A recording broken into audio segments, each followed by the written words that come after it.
जय गंगा माता, जय माता मरई, जय चंडी माता। आज आप सभी साधक और मेरी YouTube फैमिली को बहुत महत्वपूर्ण जानकारी और एक ऐसी देवी के बारे में बताने जा रहा हूँ जिनका वर्णन शायद सोशल मीडिया पर बहुत ही कम है और किसी किसी को इस शक्ति के बारे में ज्ञान है। और ये देवी बड़ी उग्र देवी होती है, बड़ी ही भयंकर तरीके से बड़ी क्रोधित होकर कार्य करती है। तो ऐसी देवी जो शक्ति है उसके बारे में बताने जा रहा हूँ। भांवरी माता, इसे माता भांवरी भी कहते हैं। जैसे कि आप लोगों को मैंने बताया थंबनेल में कि किसका स्वरूप है, कौन सी शक्ति का स्वरूप है, तो देखिए ये शक्ति, इस शक्ति का वर्णन ग्रंथों में बहुत ही कम मिलता है। और ये शक्ति और ये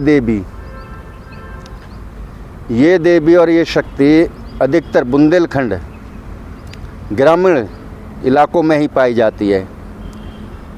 और भांवरी भी कहते हैं, इसे भांवरी भी कहते हैं, कहीं कहीं भौरंगी भी कह देते हैं। तो भांवरी देवी तामसिक देवी है।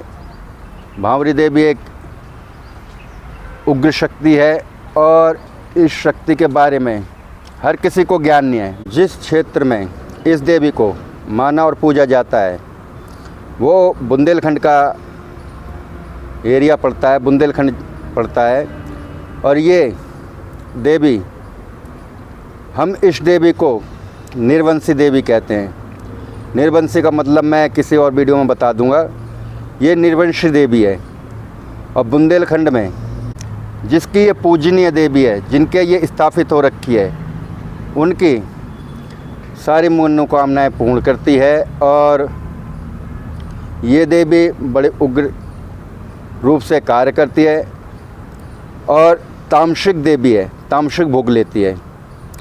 और वो एक दूसरी बात है, कहीं कहीं पे देवी को इतना पसंद कर लेते हैं कि ये सात्विक भोग भी ले लेते हैं, मगर ये हर कोई नहीं कर पाता इतना पसंद।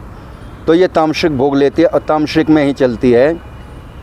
और ये देवी भांवरी देवी माँ पार्वती का, माँ शक्ति का, जगदम्बा का ही स्वरूप हैं। और एक राक्षस था, मैं उस राक्षस का नाम तो नहीं बताऊंगा, बाद में बताऊंगा, आप लोगों से कमेंट में पूछूंगा। एक राक्षस था जो पहाड़ का स्वरूप रख के बैठा हुआ था। तो माँ ने उस राक्षस का वध करने के लिए भांवरी बनकर, भांवरी का रूप रखा था स्वरूप, और उस राक्षस का वध करा था।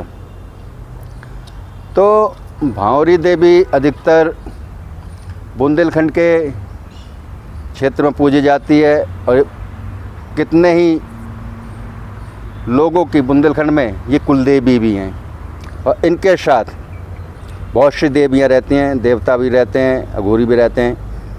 जैसे कि माँ काली भी रहती है इनके साथ, माता मरई भी रहती है इनके साथ, और अघोरी भी रहते हैं इनके साथ, और भी शक्तियाँ रहती हैं जैसे सिद्ध हुए, गौड़ हुए। तो भांवरी देवी कार्य करने में बड़ी सक्षम है। दूसरी बात कि भांवरी की जो भी आराधना और साधना करता है तो उसे बड़े बड़े ऊर्जा गुणी तांत्रिक परास नहीं कर पाते, क्योंकि ये माँ जगत जननी भांवरी माता निर्वंशी देवी, और निर्वंशी विद्या बड़ी उग्र होती है, बड़ी तेज चलती है। तो भांवरी माता का आप लोगों को मैंने वर्णन बताया, और इसका आप अध्याय करोगे, ढूंढोगे तो बहुत ही कम मिलेगा सोशल मीडिया पे, ग्रंथों में। तो ये बुंदेलखंड में देवी पूजी जाती है भांवरी, और बड़ी उग्र तरीके से काम करते हैं। इसका साधक जिसके घर ये पूजी जाती है उसका कोई अहित नहीं कर सकता। माँ सती का ही स्वरूप है, पार्वती माता का ही स्वरूप है भांवरी देवी। और तामसिक देवी है, तामसिक भोग ही लेती है। और इस देवी को लोग ओझा गुनी तांत्रिक अधिकतर गलत कार्यों में चलाते हैं, जैसे सटकर्म हुआ, उच्चाटन हुआ, विदिशन हुआ, मारन हुआ, स्तंभन हुआ। हर कार्य में ये देवी कार्य करती है, क्योंकि जैसे इसका नाम है भांवरी, ऐसे ही जिसकी क्रिया पूर्ण जिसे पता होगी इस देवी की, वो हर काम कर सकता है। और ये भांवरी माता अधिकतर लाग मूठ में भी चलाई जाती है। तो भांवरी माता इतनी बड़ी शक्ति है, बहुत उग्र शक्ति है। तो भांवरी निर्वंशी देवी है, इसका साधक कभी विफल नहीं होता। और जिसके घर में ये पूजी जाती है उसका सदैव पीढ़ी दर पीढ़ी, जिनकी स्थापना हो रखी है पूर्वजों से, पीढ़ी दर पीढ़ी उसकी रक्षा करती है। और दूसरी बात एक और बता देता हूँ,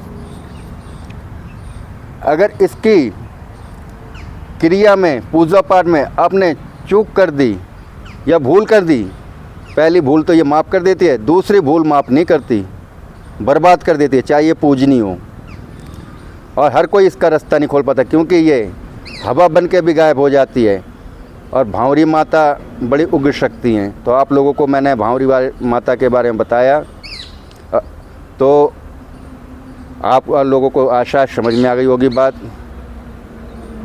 जय माता गंगा, जय माता मरई, जय चंडी माता। हमारे संस्था में फ़ोन करने का समय रहेगा सुबह 10 से शाम को 6 बजे तक, उसके बाद स्विच ऑफ रहेगा। संस्था का नंबर वीडियो के डिस्क्रिप्शन में होगा।